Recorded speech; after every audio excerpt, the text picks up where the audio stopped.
Nous ne savons pas dans quelle mesure le jeune homme de l'Évangile, Matthieu 19, 21, a compris le contenu profond et exigeant de la première réponse donnée par Jésus. Si tu veux entrer dans la vie, observe les commandements. Il est certain que l'engagement manifesté par le jeune homme à respecter toutes les exigences morales des commandements constitue le terrain indispensable dans lequel peut germer et mûrir le désir de la perfection, le désir de réaliser ce qu'il signifie et de l'accomplir en suivant le Christ. Le dialogue entre Jésus et le jeune homme nous aide à saisir les conditions de la croissance morale de l'homme appelé à la perfection. Le jeune homme qui a observé tous les commandements se montre incapable de faire par ses seules forces le pas suivant. Pour le faire, il faut une liberté humaine mûre, si tu veux. Et le don divin de la grâce, viens, suis-moi.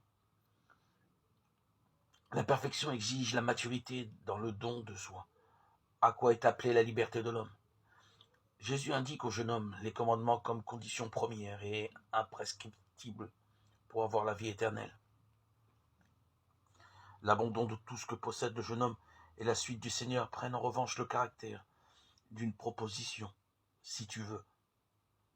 La parole de Jésus révèle la dynamique particulière de la croissance de la liberté vers sa maturité, et en même temps manifeste le rapport fondamental de la liberté avec la loi divine.